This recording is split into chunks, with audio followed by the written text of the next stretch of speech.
when did you know what your mission was? You know, Irvin, I knew what my mission was when I was talking to a friend and he said, "Thank you. Thank you so much." And it was a heartfelt thank you. And I said, "What's going on?" And he said, "Man, I was about to do something stupid. Thank you so much for taking the time to talk to me. And you made me laugh." He said, "You are so crazy, man. You made me laugh." I was furious. And come to find out, he found out that his wife was cheating on him. And he said that he was not going to experience that pain by himself. He's going to kill her, he's going to kill her lover, and he was going to kill himself. And he heard my voice. And he said, "Thank you. Thank you so much." And we both cried. I knew that God used me in a special way. I believe that we all have a calling. Everybody can't hear me.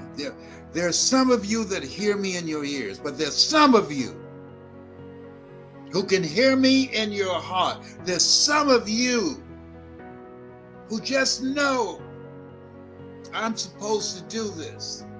People have complimented you on you.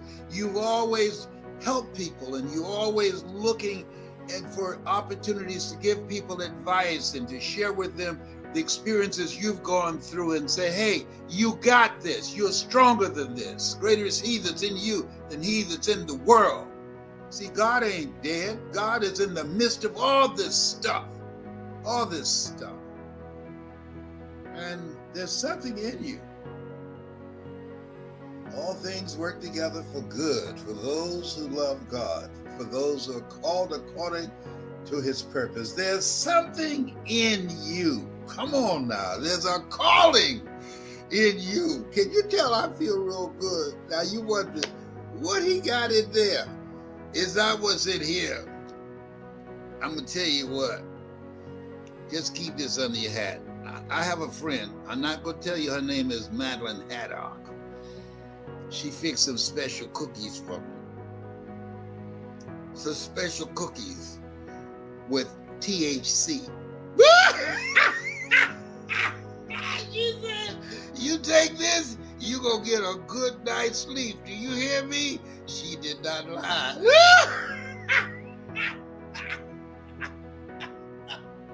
I don't know. I had to break them up because the first time I ate a whole one all by myself, then I saw myself on a merry-go-round and all these different colors and everything. I said, "What's going on up in here? Up in here?" I wasn't at Disneyland. I was in my room. So some say, don't do the whole thing. Don't do the whole thing. You're not used to this kind of stuff here. Just do half of it. I don't know what she put in there, but it's so good. Let me tell you. So what I do, I space it out. I start at 9 o'clock. I eat half at 9 o'clock. And then around 10 o'clock, my Alexa alerts me. And then I do the other half.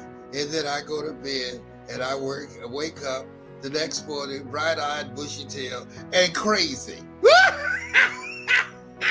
Because when you get a good night's sleep, there's nothing like a good night's sleep. Do you hear me? I could hurt somebody if I don't get a good night's sleep. There's nothing like a good night's sleep. I'm telling you. I ain't making this up. I'm telling you. I said, you know what? We need to package this baby. You know, Les Brown's Get a Good Night's Sleep formula. Cookies that help you sleep through the night and wake up giving motivational messages. Yes, I can. Yes, I will. So, many people in Finland right now want to know a little bit about you. Yes. And I know that many also know about you already. But can you tell us your story Yes. in a short? Well, I was born in the poorest section in the United States of Miami, Florida, called Liberty City, an abandoned building on a floor with a twin brother. And when we were 6 weeks of age, we were adopted. And when I was in the 5th grade, I was identified as EMR, labeled educable mentally retarded, put back from the 5th grade to the 4th grade, and I failed again when I was in the 8th grade. I don't have any college education, but because of my mother, and I feel like Abraham Lincoln, who said, all that I am and all that I ever hoped to be, I owe to my mother. She inspired me to want to achieve more and to do more and to provide for her, because of the fact that she adopted altogether not only myself and twin brother, but also 5 other children. And so when I look at my life and my story, my mother worked on Miami Beach as a domestic worker, and we ate the food left over from the families that she cooked for, and we wore the hand-me-down clothes of the children that she kept. And I used to say to her, working in these big, beautiful homes, I said, Mama, and she said, what is it? I said, one day, I'm gonna buy you a big, beautiful home just like this. And I did do that. And so because of her example, because of her unstoppable spirit and her faith, I contribute that to being who I am now, to making me become the person that I have become. What has your mission in life been, or what is it? My mission in life has been, and still is to give people a vision of themselves beyond their mental conditioning and their circumstances, to let them know that they have greatness within them. But Han, greatness, it's not our destiny. It's a choice that you have to make every day. You have to put yourself in a state of perpetual discomfort in order to manifest your greatness. You've got to reach outside of your comfort zone. So every day I look forward to the opportunity to inspire people to reach higher, to understand and know that what they've done is only a tip of the iceberg of what's possible for them. Yeah, I remember you saying that in the first audio program I ever had. Yes, that you have greatness within you, and to prove it that you were chosen 1 out of 400 million sperms. Yes. First big victory. Yes. Yeah. Now here's how I want you to write this down. Write down, take responsibility for your life. Take responsibility for your life.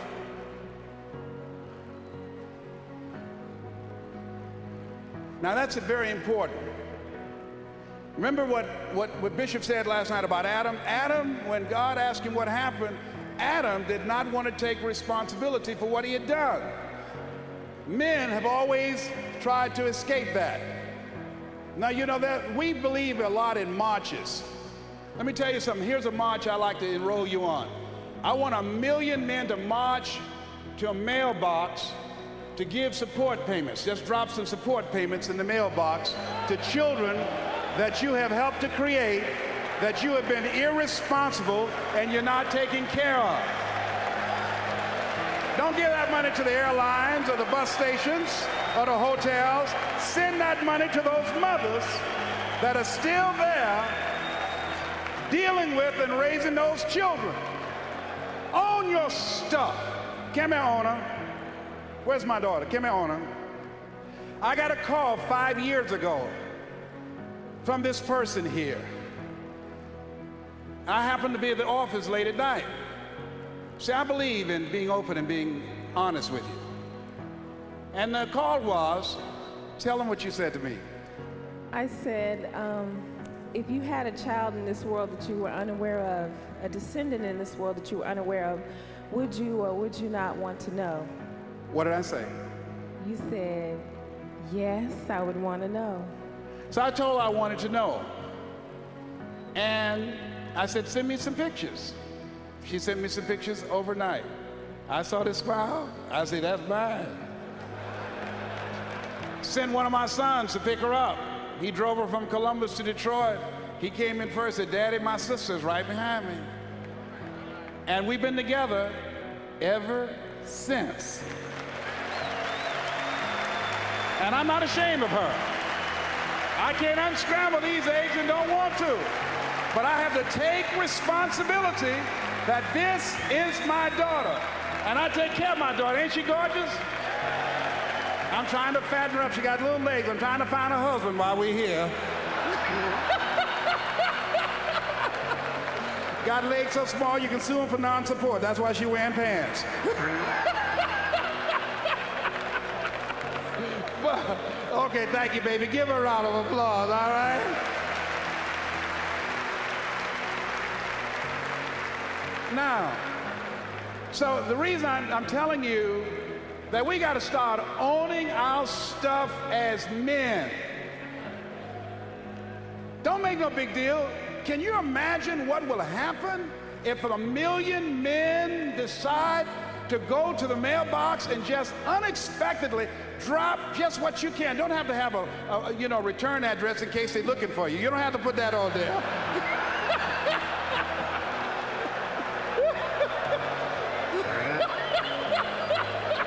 If you real behind, you understand what I'm talking about? I ain't say be no fool now.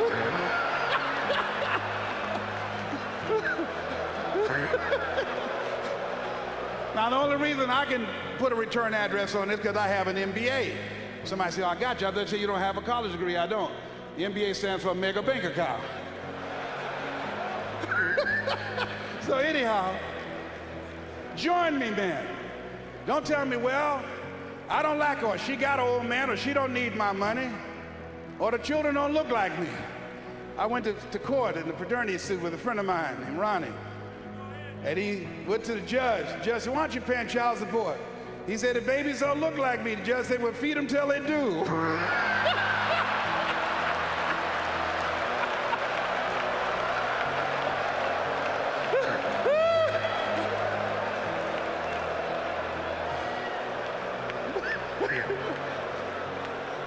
But as men, see, we can't teach our sons to be responsible if they don't see us being responsible, if they don't feel that we care. So don't say, well, I don't have it. Get it. That doesn't let you off the hook. Write down the next R. And that is not only responsibility, but be resourceful. A lot of men, I don't have it. I had it, I'll give it.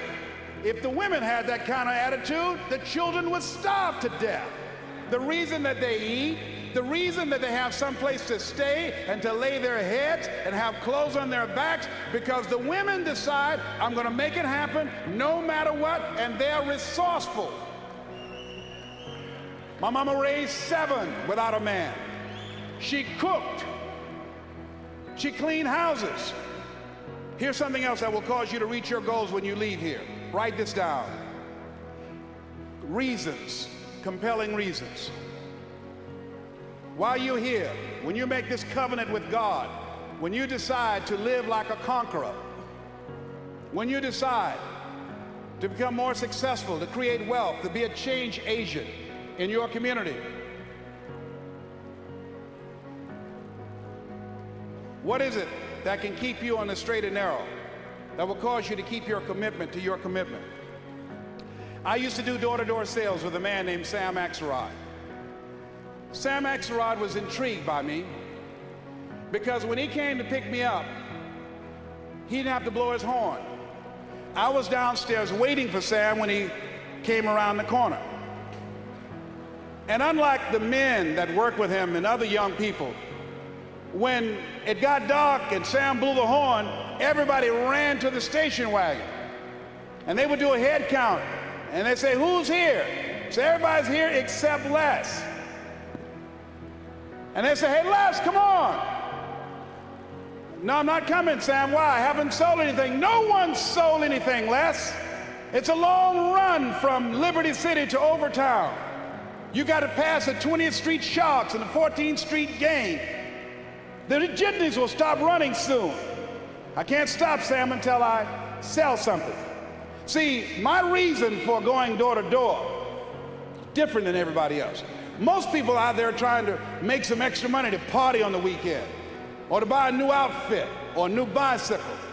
The reason that I was working was to take care of my mama.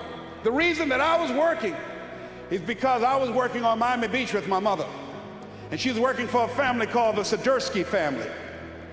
And one day when I was outside raking the yard, I came in, and my mother was on the floor, on her knees, cleaning up some grease spots that Mrs. Swiderski had spilt some grease. My mother was 56 at the time. She adopted us when she was 40. And I came in, my mother had arthritis in her knees, and I could hear her moaning at different times when she moved on her knees on this hard linoleum floor. And I said, Mrs. Swiderski, can I do that for my mother and you can have her do something else? She said, if it's all right with Mamie. And my mother said, no, son, that's all right. I said, no, Mama, it's not all right. I don't want you on your knees, Mama. Please let me do it, baby. And I helped my mother up. And Mrs. Swiderski said, Mamie, go in the other room and find that hat I was looking for earlier. And my mother went in the other room, and I heard her clapping her hands. I said, Mama. She said, what, boy? I said, baby, why are you clapping your hands? She said, don't worry, just keep on doing what you're doing. Then after a while, Mrs. Swiderski said, Mamie, maybe it's in the other room. Go look in there. Mama went in the other room, and sure enough, she started clapping her hands again, Bishop. I said, Mama, why are you clapping your hands? She said, didn't I tell you to pay attention to what you're doing? Then at that moment, Mrs. Swiderski came over. She said, I can tell you why she's clapping her hands. I said, why, ma'am? She said, well, because when I have domestic workers looking for something and they're out of my view, I make them clap their hands to make sure that they're not stealing. I put the scrub brush down and I stood up. I said, excuse me, Mrs. Swiderski. I don't mean any disrespect, ma'am. My mother raised us to say yes, ma'am, and no, ma'am. But my mother's a Christian. She would never steal from you or anyone. When my mama talk about your children, when she talks to her friends, she say, my children, the Swiderski children. She loves you and your husband and your children. She would never steal from you. And she just walked away. Later that evening, when we were riding across the Venetian Causeway, I was very quiet. And my mother noticed it. I was not my bubbly self. She said, what's wrong, son? I said, Mama, I wish I was a man. She said, boy, you're 16 years old. You'll be a man soon enough. I said, no, Mama. I want to be a man now, because if I was a man, right now, we would never have to wear somebody else's hand-me-down clothes that their children no longer want. I'll be able to buy clothes for my brothers and sisters and you. If I was a man, we would never have to eat anybody's leftover food that you cooked for, because I'll be able to buy us groceries if I was a man. If I was a man, Mama, no one would ever have you on your knees cleaning up grease that they spilled. And nobody would ever make you clap your hands because they think that you're stealing. If I was a man, Mama, I'll take care of you. She said, Mrs. Swiderski told you that, didn't she? I said, yes, ma'am. So if I was a man, you would never cook for anybody but me. My mama used to fix a kind of sweet potato pie that you couldn't eat with your shoes on.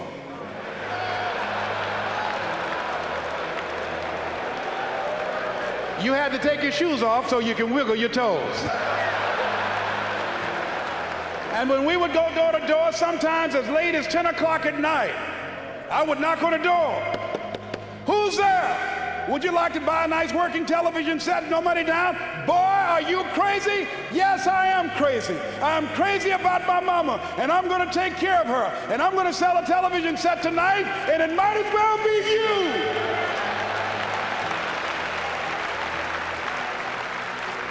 And after a while, somebody would say, come on in there, boy, and that better be a good set. What are the reasons? Write down while you're here at this Manpower Conference. Write down 5 compelling reasons of why you're going to keep your commitment to change your life.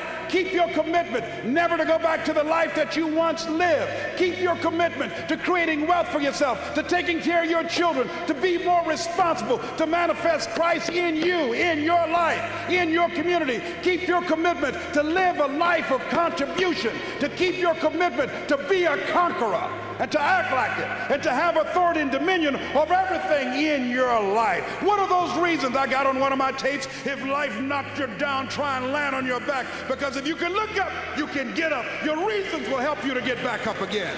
They'll be your rod and staff to comfort you. So you got to write down 5 reasons on everything that Bishop is saying, and Bishop Merritt and all the different speakers and the relationship seminar that Brother Lewis Greenup will do. How you will incorporate the principles from this Manpower Conference in your life and live them and manifest them and support them. When you know within yourself that there's something you want to do, and I believe that all of us were born with a purpose, that all of us have something that we are supposed to do, that all of us have some goodness within us, and that goodness gives us a responsibility to manifest our greatness. And when you know that, you can feel it in your guts, and you know that you're deliberately operating below your potential. You've gotten comfortable. You stop expanding, you stop stretching, you stop challenging yourself. Let me share something else with you. Not only is it possible for you to have your dream, but it's necessary. It's necessary that you have it, that you work on it, that you develop yourself, that you go for what is yours in the universe. I have a friend that at the beginning of the year I was in Los Angeles giving a speech, and I do a seminar teaching people how to become involved in the speaking business, and also one called Speaking with Power, teaching people how to begin to develop their communication skills. And this friend, I said, I want you to work with me. I called her up. She said, Les, are you sure I can do it? Sure you can. You have a PhD in communications. I don't have that. If I can do it, sure you can do it. In fact, I'm going to give you the support that you need. Here's what I realize, ladies and gentlemen. We only have enough energy to take us to a certain level, but it's necessary that we assemble ourselves with other people who share our vision, other people that can see it for us, to give ourselves a home court advantage.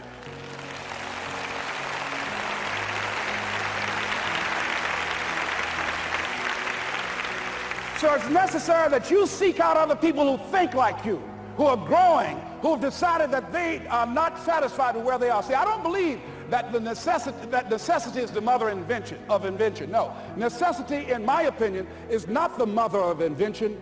Refusing to accept things the way that they are is the mother of invention.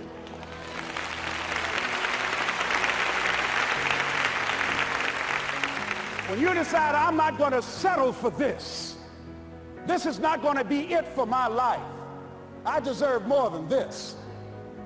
See, that will start making you do some stuff. See, a lot of people go to work every day miserable, and all they do is just talk about how miserable they are. But they don't do anything about it. So I was telling her that I knew she hated her job with a passion. I said, you can do this. You got more going for you than I have going for me. And we've been going through this for years, ladies and gentlemen. She'd been to my seminar speaking for a living. She brought her husband, and that was one of the major problems that I realized that happened in her life. He couldn't see it for her. So you got to make sure that you have people in your life that can see it for you, that will encourage you. Non-affirming relationships can hurt you.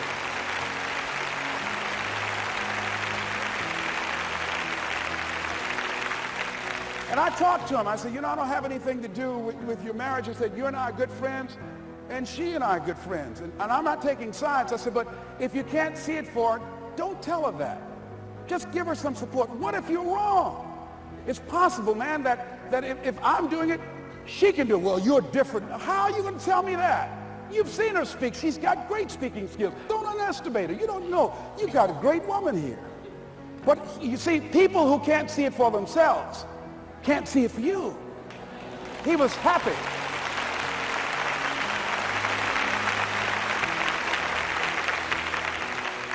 So I said, will you do it with me? I said, I'm going to give you the support you need. You can't do it by yourself. I will stand with you. She said, you will? I said, yes. I'm going to make you a part of my seminar. You'll do a part of it and I'll do a part of it. Speaking with power. She said, okay. 3 days later, ladies and gentlemen, I got an emergency call at my office. It was from her husband. He called and said, tell Les Brown that Marion is dead. I said, oh no. When I was flying there to go to the funeral, and I remember the last time that I saw her, and I had some of her papers that I had gotten inadvertently confused with mine, and I took them home. And I was searching through these papers to do one of her works. She was a prolific writer. And what got me, what was so sad that made me begin to cry, was that there were poems that she had started that were profound poems, great thoughts that she didn't complete. Plays that she had started that she didn't complete. See, that poem was given to her. I can't finish that for her, nor can you. That play, whatever the outcome that she had envisioned, that she had imagined, was given to her. Only her. And she's the channel that was going to come through. You are here, and you are the vessel, you are the outlet for the universe. That you've been selected. There's something for you to do. I believe all of us have some purpose for being here. And as I was going to the funeral, and I was reading a newspaper that said that millions of people are dying because of what they're eating, talking about their diet. And I'm sure that it was Marion talking to me, whispering, saying, Les, the next time you speak, say that even more are dying because of what's eating them.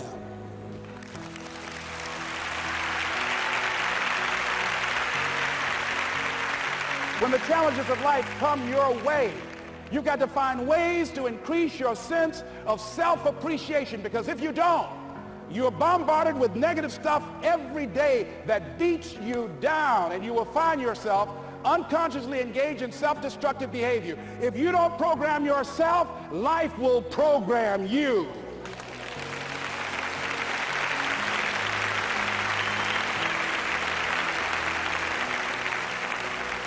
So you want to have an agenda for your life. It's necessary that you have some direction for your life. A friend at the National Speakers Convention gave us a presentation, and it really struck me. He was talking about when he was traveling across Europe, Warren Gresham, and he said at different points, soldiers would wake them up on their journey and ask him the question.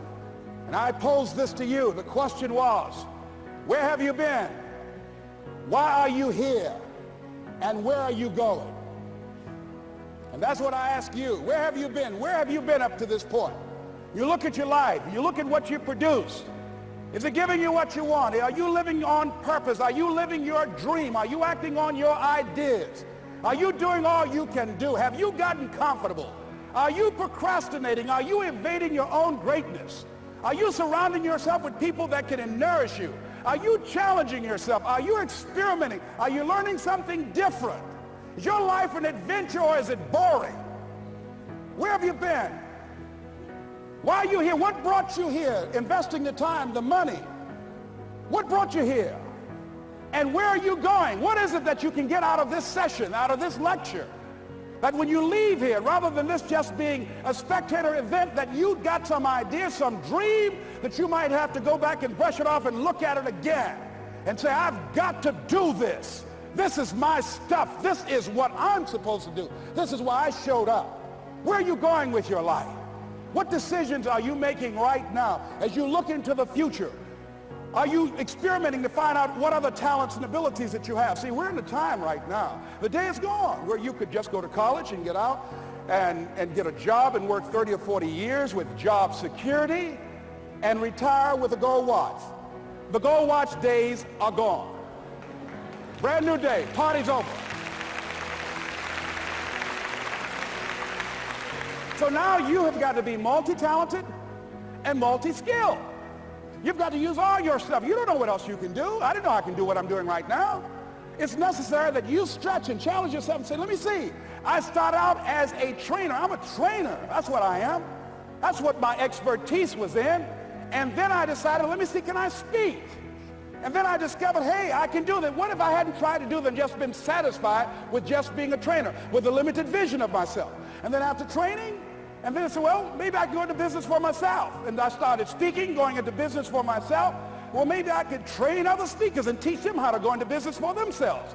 See, you want to have a backup plan. You want to have other strategies for yourself. In case this doesn't work out, you got something else going over here. You don't want to ever put yourself in a situation where you have a limited vision and you're only using a limited amount of your talents, of your skills, and of your abilities. And I'm saying to you, it's possible you've got some talents, some ideas in you, your ability to do some stuff that you haven't even discovered yet. And I'm suggesting that it's necessary that you get outside of your comfort zone. It's necessary that you develop some new relationships where you can learn from people. It's necessary that you do reading, that you do research. It's necessary, if you're already involved in some business, that you don't be satisfied with where you are. If you want to make it today, it's necessary for you to constantly look at ways of getting better. Not only is it possible for you to have your dream, and it's necessary for you to challenge yourself to go after it and get better and leverage relationships that can help you get to where you want to go, but it's you. The major key to your reaching your dream, your living up to your greatness, your making your contribution is you. If the economy is good, fantastic. If the banks are loaning money, that's great. If people are positive, that's great. You don't have any opposition, that's great. But the major key to your making things happen in your life is you. When I wanted to get on public television, you know, they told me, you can't do that. So wait a minute, I've seen these other people on. It's possible I can get on. Leo Biscaya, John Bradshaw. It's possible. Wait, excuse me, hold on, time out. Let's be realistic. Come on, be logical. I said, well, wait a minute, why can't I do it? Let's look here. Think about guys who have credentials, all kind of credentials. You don't have any college training. They're not going to put you on television. Give me a break. I said, thank you for that. God love you, and I'm trying. And went on about my business, you hear me? Let me tell you something. What people think about you and the possibilities for your dream is none of your business. That's their business.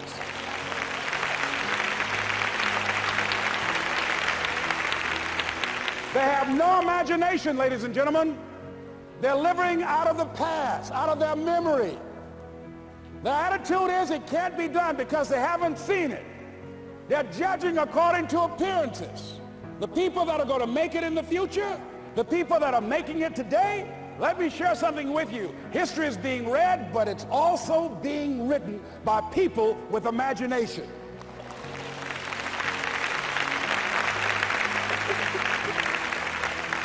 So I went to the next mode, necessary to start talking to people and seeking and asking for what I wanted and leveraging relationships and trying to find out how do the people do it that went ahead of me? How do they do it?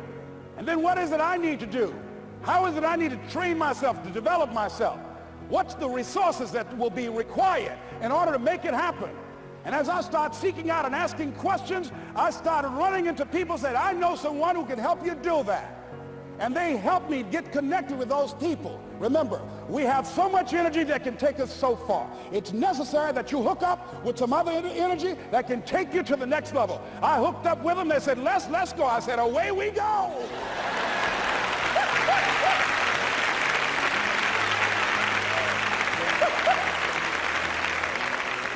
And guess what? Here we are. I love it. You want your stuff? It's necessary you take responsibility for it, that you make it happen, that you don't give up, that you don't take any objection or disappointment or defeats personally, that you keep on keeping on, that you don't decide that I can't make it because you can't see the light at the end of the tunnel, that you realize that's a part of the program. And here's something you've got to resolve. Say this to yourself every day. See, as long as you're breathing, you got a shot at your dream. That's the way I resolve. Say this, please. It's not over until I win. You got that right.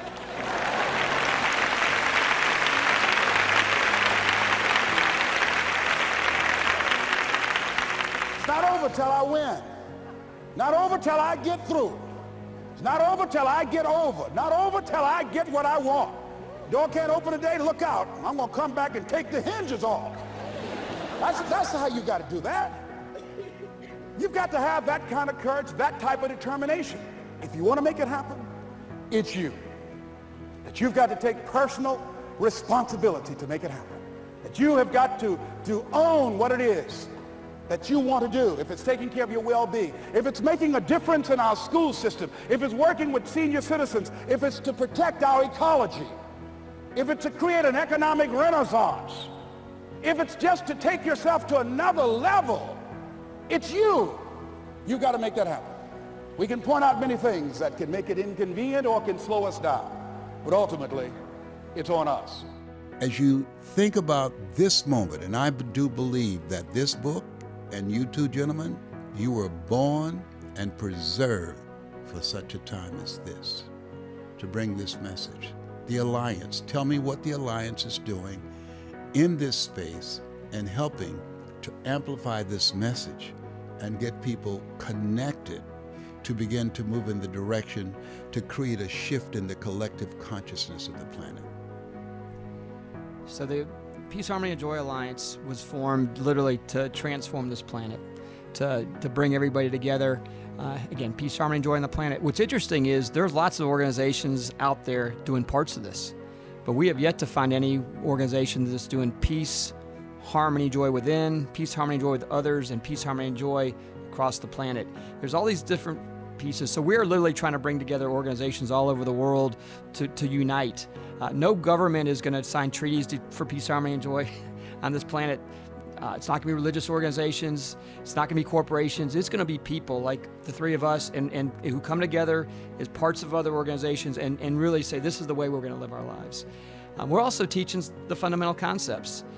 There's lots of ways to have peace, harmony, and joy, by the way, but we've got this approach. And there's a million ways to have peace. But we say, if you want to start with everything around the planet, you need to have it within yourself. And so we are sharing all these different approaches to peace. By the way, it could be belief in God, it could be nature walks, it could be Pilates, but somehow just calm down. Because once you calm down, then you can start to find out again who you truly want to be when you grow up and what your gifts are and how you want to make the world a better place.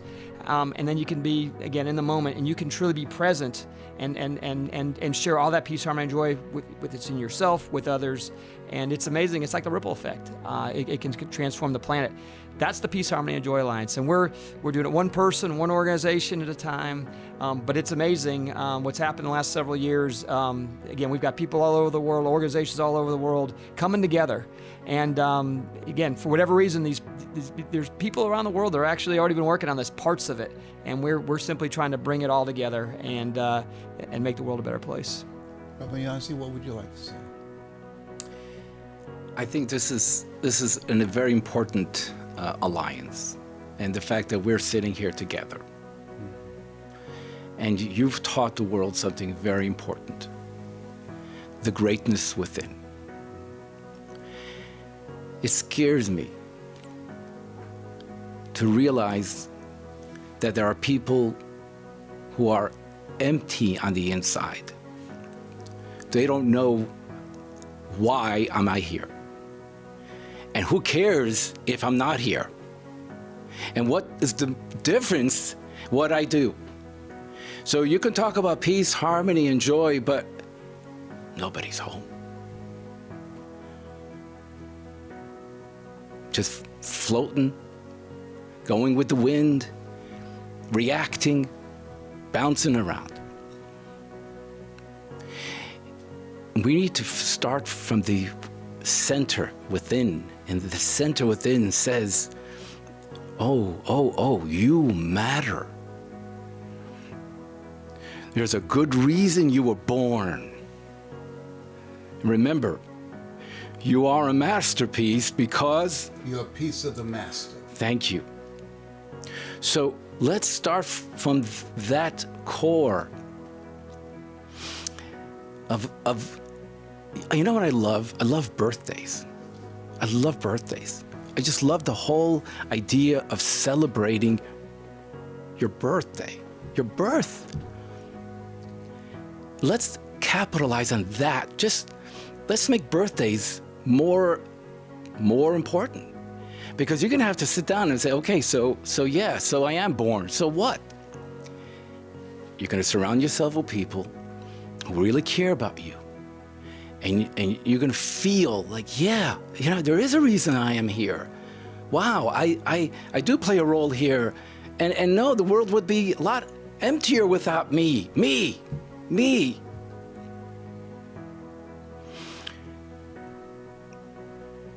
So everyone has to start with that statement.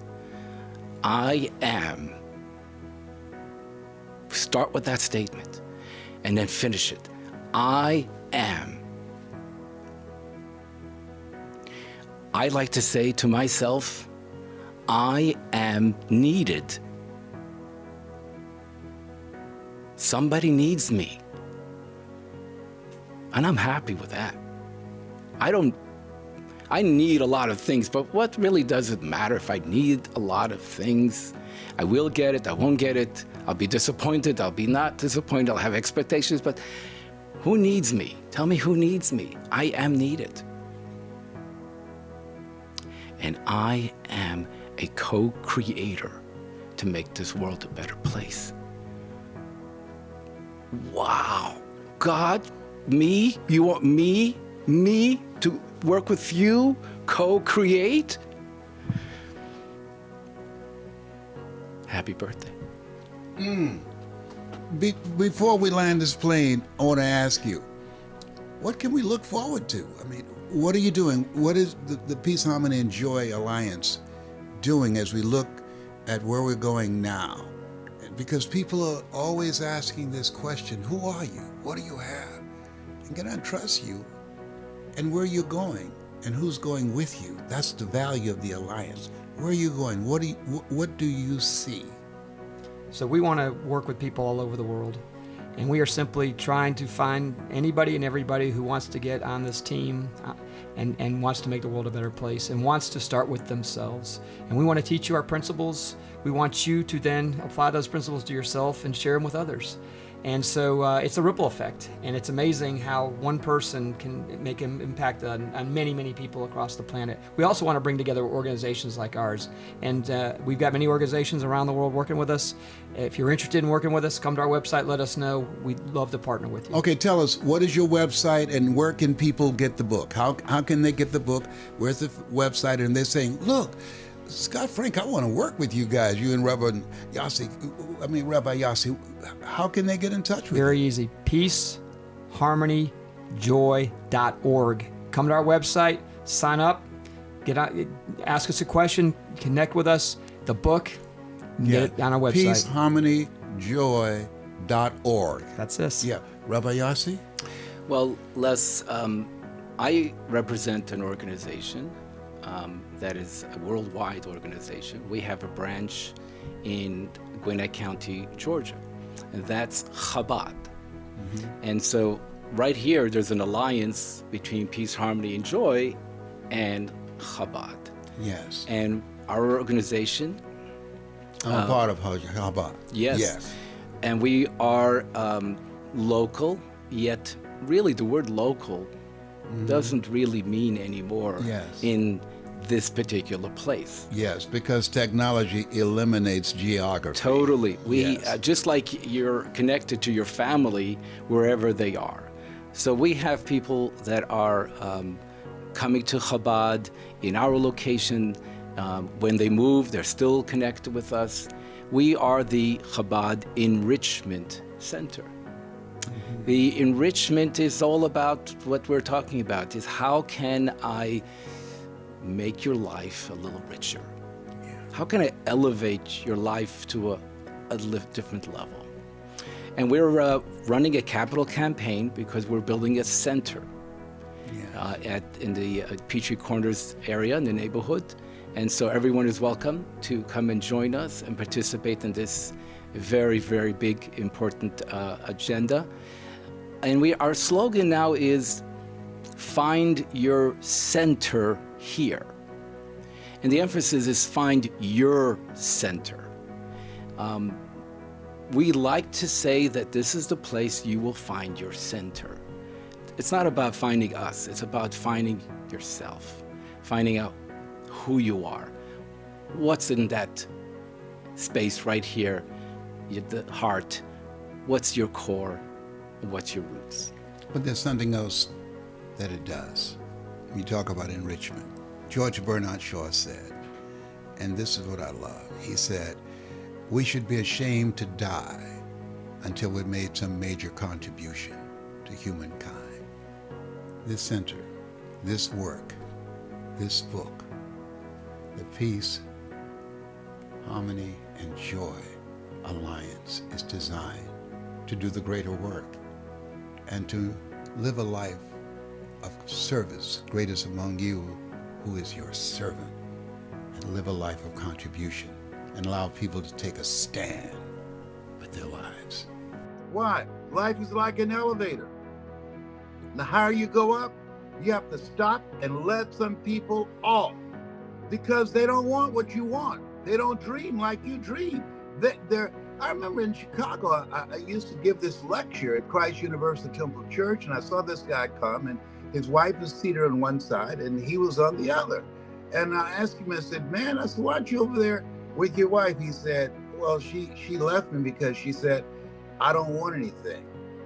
And I said, I'm sorry to hear that. And as I was approaching her, she said, I heard what he said. She said, I didn't leave him because he didn't want anything. I left him because he wasn't willing to do the things necessary to grow so we can create a different kind of life than what we had. He'd settled for where we are. And I know we can do better. He's smart, he's intelligent, but he doesn't have hunger. He doesn't have drive. He doesn't have perseverance.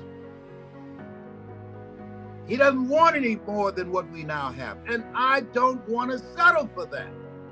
I know we can do better than this. And I'm tired of arguing. Have you ever just got tired of arguing with someone that's supposed to be leading you and they're in the back doing nothing but the same thing over and over and over again?